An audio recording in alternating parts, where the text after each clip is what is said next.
Hello, welcome to my channel. I'm Carla. We are going to visit today the chart of the full moon in Leo, happening the 12th of February of 2025, where we are going first to take a look on the traditional level just to understand better and more what's happening in our personal daily life level. And then we are going, of course, to see the galactic astrology one to understand these evolutionary times and this particular full moon.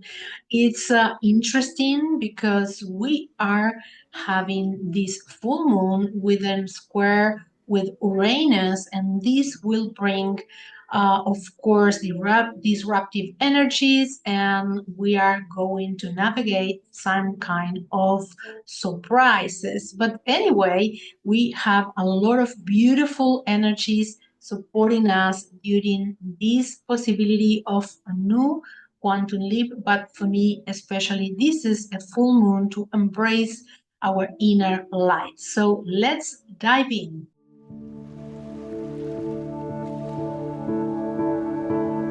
To take a look on the chart of this event. And the first attention will be focusing on the moon, the sun, and Uranus that you will be taken on the chart. It's holding a space of a T square that is actually drawing a triangle. So take a look because this is very interesting. The moon, this full moon, it's in Leo. Leo is a sign that is ruled by the sun. So immediately we must take a look on the sign where the sun is. And of course, we can see that the sun is an Aquarius. This let us know exactly where are the point that we are bringing into the light of those those teams that are part of our inner emotional space as the moon it is. So we can understand briefly that the moon will be bringing into light a lot of emotions that need to be processed. But what kind of energies and emotions will be bringing up now in this intensity of the full moon? Actually, is the visionary one, is the future one, because Aquarius is a sign that always let us connect with those energies that are unique, different, rebel, and the maverick, for example, is a huge and beautiful archetype to understand better and more Aquarius energy.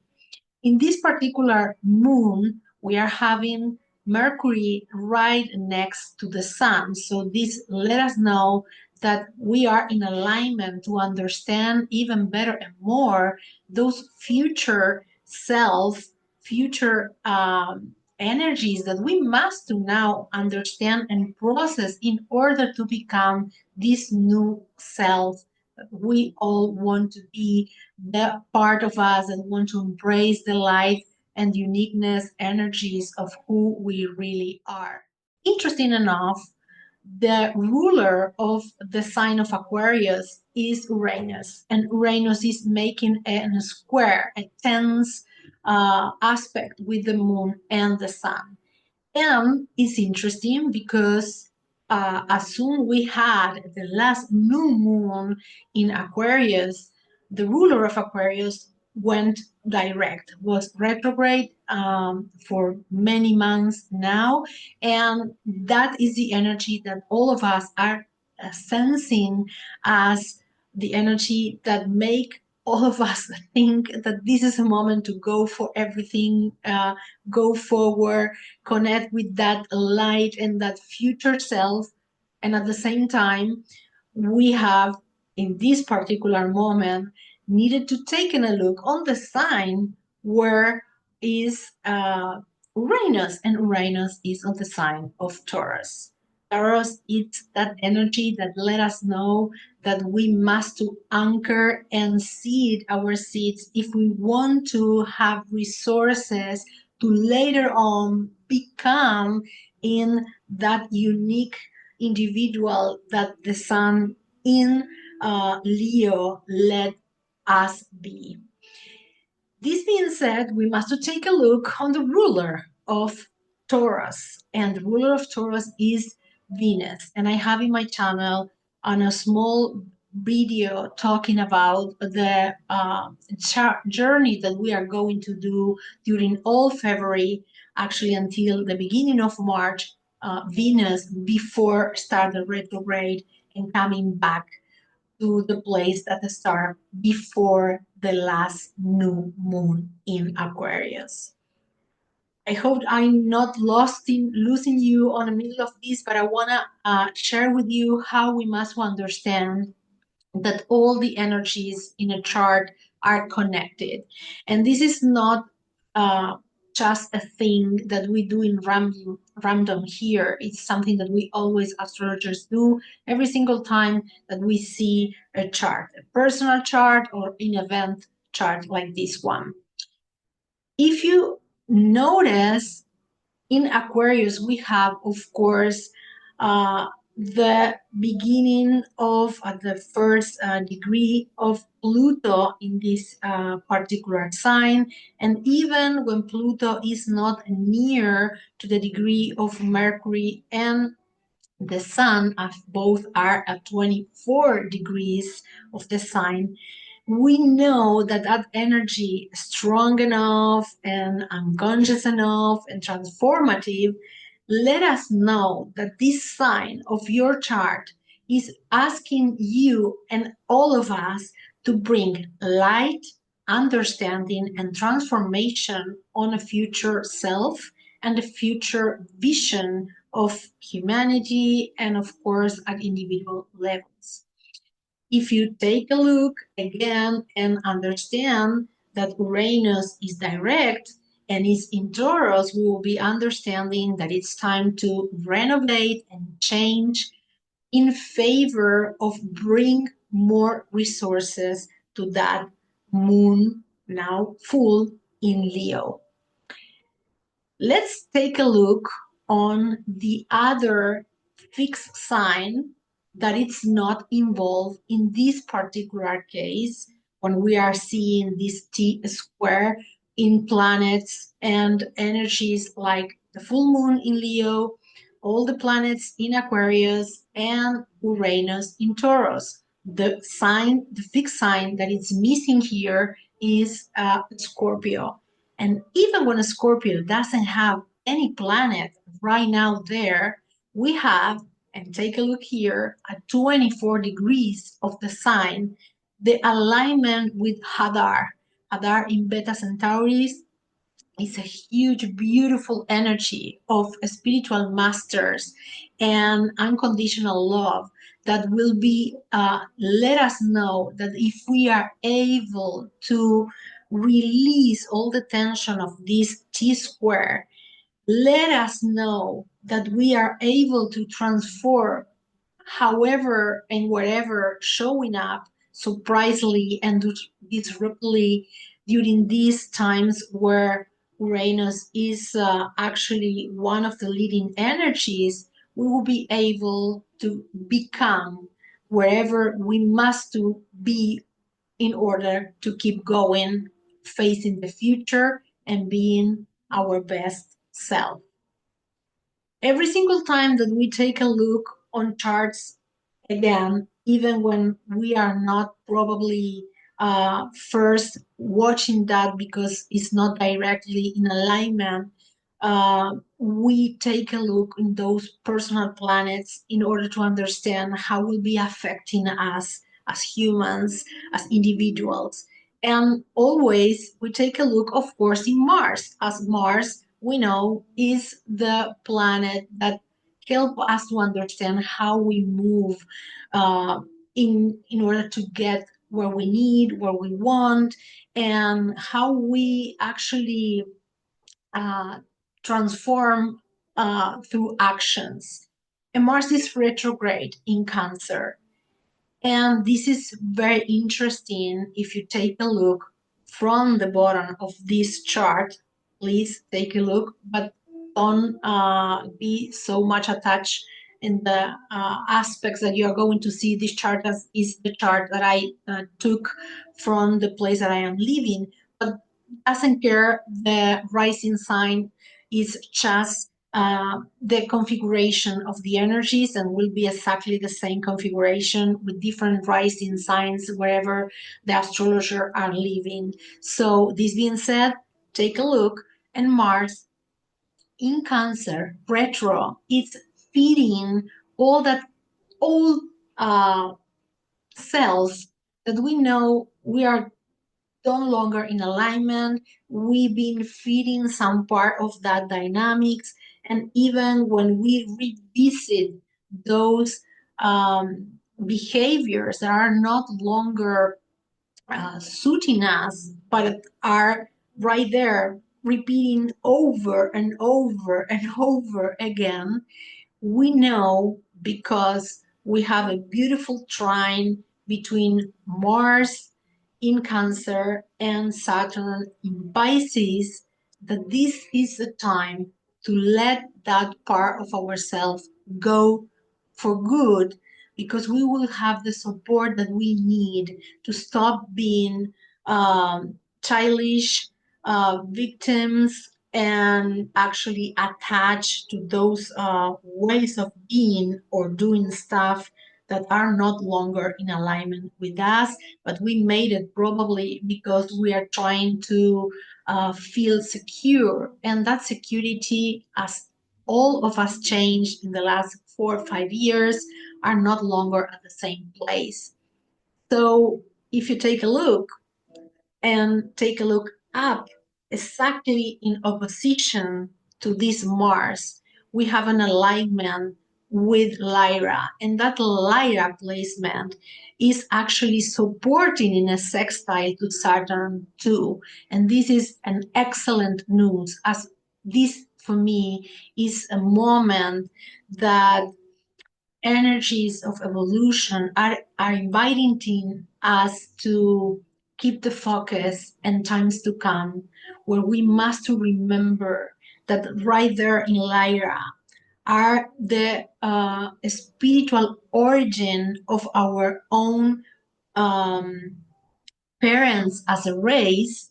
And of course, if we look up and we are able to dismantle and heal all the trauma that coming from the Lyran words, and we are able to reconnect again with our spiritual part, spiritual origins, and of course our galactic heritage, we will be able to move forwards and get into, will be the definitely and the definition of the beginning of Aquarius era in 2026. Leo moon is doing a trine with Chiron, and that is perfect because they will be helping us to understand and find those vulnerabilities that are actually blocking us the possibility to be the leaders of our own history. And sometimes when we put in all the time our vulnerability in front of us, we block the possibility to understand that we come here, no matter what, to leave our imprint in this beautiful world. And of course, with Venus in Aries, that is the first sign of the zodiac, we know that it's the time to connect with audacity of being able to stop hiding and be original, going into a new phase of life to be boldly. And it's beautiful because Venus is in sextile with Jupiter in Gemini, and they make us know that it's a time to start thinking in different paths to go and become in this new person, new self. And if we take a look on the past, October 9 was a moment when Jupiter retrograde. And probably we are feeling that from that moment here, we couldn't expand as fast as we want or if we can. But at the same time, was a perfect time to let us revisit all those activities that we probably been involved from the moment that was at the beginning of the year when Jupiter entered into Gemini. Jupiter in Gemini is in alignment with Aldebaran, and Aldebaran it's a beautiful energy that will be connecting us with the importance of being in alignment with embody our higher self, and at the same time as is the fixed star of the Taurus constellation, we know that wherever we are able to embody will be seek in us and will be able to grow, prosper, and is a beautiful energy of highly intuitive, spiritual, will be connected with our empathic part and sensitive part too. At the same time, Uranus actually is having an extra shot this month and during this event because have a strong alignment with Capulus. And this is a beautiful energy, but at the same time is connecting us with that sensation that we are ready to go. We must be intuitive, analytical at the same time, independent and persistent, but remember, probably in the near future, some path will be not longer available. Don't be frustrated. This will be for our higher good. Last but not least, I want to share the alignment of the moon with Russell Howe in the constellation of Ficus. And this is super important as this is a time where we are bringing light into our most deeply and private world of our own emotions. And this star will be bringing us the insightful remembering that we come here to be truth seekers. The truth it's actually an attribute of God. And we all are these little pieces of God. And of course, any and each one of us have part of that truth that must to come together to understand exactly a full picture. So this is super, super important. At the same time, I want to point in the other alignments that I place in here, sheet that it's actually right there for a long time, heading and pointing us the North Node in Pisces, let us know that being a peacemaker is, of course, key during this tumultuous time.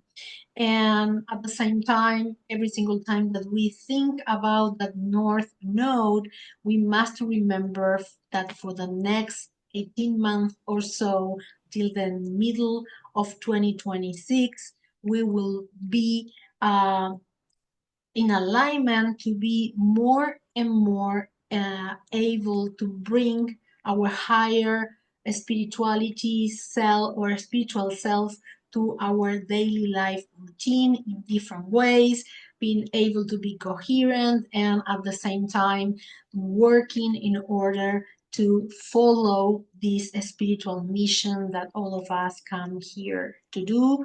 No one is more important than other, and of course each one of us have something interesting to share with the world.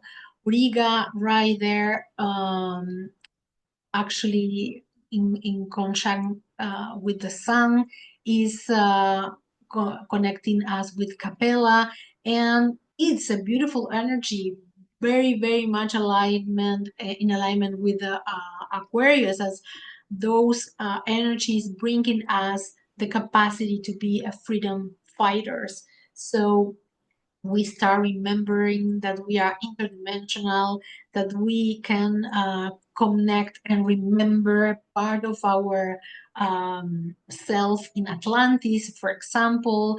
And we are going to be seeing more and more of these new energies in the near future. Last but not least, Altair, right there in alignment with Pluto, we know that will stay there for some long time, and that is something that will inspiring us through clarity, will be remembering us that we born as natural leaders, and we must to remember that it's a time to be very, very oriented into action. It's not longer time to be hiding our light in any other place, not in our home, not just with those that we really love. It's time to slowly but firm going out and shine our light to the world, as this is the time to start not only dreaming about the future, but start to think this way in a very active, action orienting future, near future, how we will developing our own mission, our own work, just to be able to help others in this particular moment in time where every single one of us are really and super important, and we must of course step out of the shadows to be able to do it. So hopefully this was a message that could be encouraging you to be more able to, no matter happen, know that will be probably pushing us to confront this Uranus energy, and probably, who knows, be able to stay outside right on the spot that we must be, to be bold, to be brave, to be able to embrace our inner light and let the world see our uniqueness. I hope that you have a beautiful full moon in Leo, and hopefully see you next time in a next video.